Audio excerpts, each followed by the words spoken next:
Hello and welcome to the Florida Writer Podcast, a discussion about writing and other things.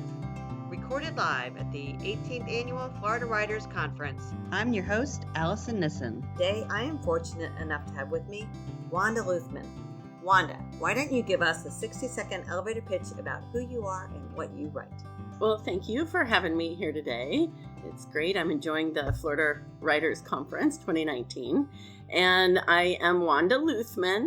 I am a children's author, and I write both picture books and chapter books, early reader kind of chapter books. So picture books for 0 to 6-ish, and then chapter books 7 to 11.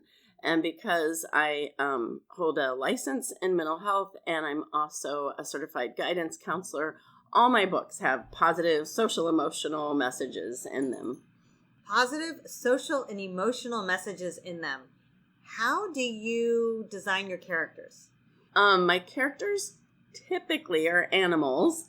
When I was growing up, I preferred stuffed animals over dolls. So, and I feel like they're the type of character that children relate to really well. And that's more my picture books. The chapter books do have people. There's one that's a princess and one that is an orphan, but then one that's a turtle. So back to the animals. You know, typically it's more the concept of the social emotional message that I want to get across. And when I start writing, the character kind of comes forth. So I don't really design the character first. It's more the message. What you're telling me is that you're a pantser. You are not a plotter. You betcha I am. All right. So what influenced you most for your writing? Well, this might sound funny, but there was a book that I read maybe middle school, high school age called Hind's Feet on High Places, and it's an allegory. And I just really liked how, and it was about a little deer climbing a mountain. That seems to be the story that's being told, but there's an underlying message throughout. That's sort of what inspired me to do something like that. Is it challenging to personify animals? Well, of course, I don't think so, because I played with them when they were little, and so they were personified to me. So no, I don't think so. I think they're kind of natural for me to do and for children to relate to. Do you have pets? I do. I have 2 Yorkies, Scruffy and Tessa. Scruffy and Tessa. I love it. Yeah. I tried to write a book one time. I'll probably get back to it, but I was writing a book and I had 3 dogs. Mm-hmm. And I wanted to have a family that had 3 dogs. And their names were Portia, Wrangler, and Hugo. I love it. Hugo was the one who always caused trouble in the story. So I think I should resurrect them. Yeah, you should. It sounds cute. Yep. So do your dogs make appearances in your stories? They don't. And probably I should, write something about them. But I really haven't even thought about that. So that's a good idea. I also rescue feral cats. So 2 pregnant mama cats showed up at our house, and of course we started feeding them, and my neighbor loves cats, and she started feeding them, and we wound up getting all their babies fixed, and we keep feeding them. So we have like a colony of 15. So I'm that crazy cat lady. They do all live outside. They don't live in the house. And I have thought about writing some books about them because it's been very interesting watching them and how they relate to each other. I bet. Now, you took them to the vet and they got their shots and got fixed. And they clip their ear or something, yeah, don't they? Yeah, and then you know that they've been fixed. I think that's fantastic that you've done that. Mm-hmm. Yeah, well, it was something that just kind of happened, and we couldn't turn them away. Being moms ourselves, we're like, you are in dire situation. We need to help you. So, yeah. What do you feel children need more of in today's world? I really think resilience is something that children need. I am a high school guidance counselor. I know I write for the younger ones, but I love working with high school. In fact, I'm the senior guidance counselor, so I'm graduating a class of 339 in May. And what it seems to me like they just want to give up too easy. Life is kind of hard for, several of them. And I just feel like they need to learn how to bounce back from things and see that life can still be good, even though it's difficult or, it requires some grit. Very good message to pass on to children. I would love to get into a whole dialogue about resilience and children and trophies and everybody's a winner, but then they graduate and they try to find a job. And yeah.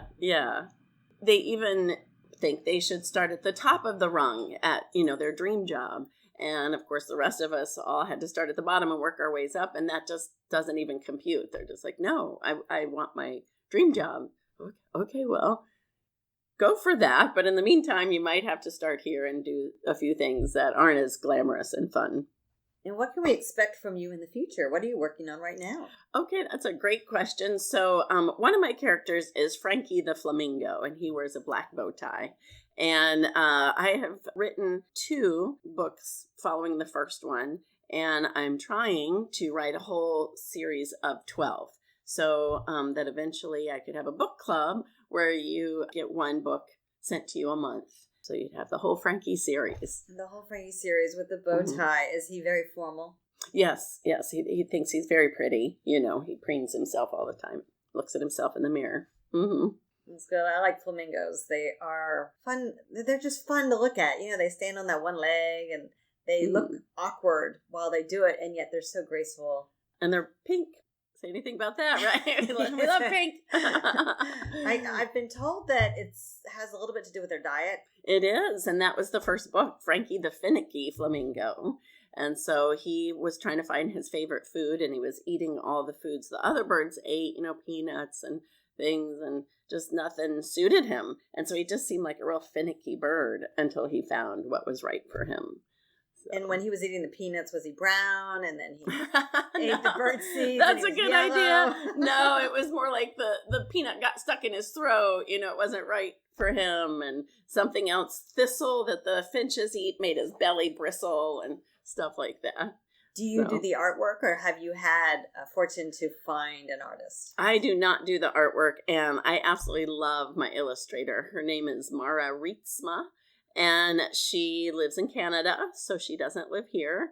And we connected through the internet. And the first book we worked on with Frankie the Finicky Flamingo, we kind of went back and forth till we had him just right and all the different scenes just right. Since then, she absolutely knows me and knows what I love. So she just puts it out there and I'm like, yeah, I love it. So it's been a great working collaboration relationship. And you found her through the internet. You just did a Google search, or was she on a network? So it's a little bit longer story than just finding her on the internet. But so when I first started as an author, putting myself out there, I met a woman who was a virtual assistant, and she lived in Greece. So my first illustrator from a previous book was Little Birdie Grows Up, and I found him on Fiverr.com. And then the second time when I reached out to him for Frankie, he had opened his own Etsy shop and he was too busy. And so I'm like, what am I going to do? So the virtual assistant sent me to a lady she knew named Claire Plaisted, who owns Plaisted Publishing House, and she lives in New Zealand. And she connected me with her illustrator, Mara, who lives in Canada. So it's a true international collaboration. So you use a virtual assistant? I did, yeah.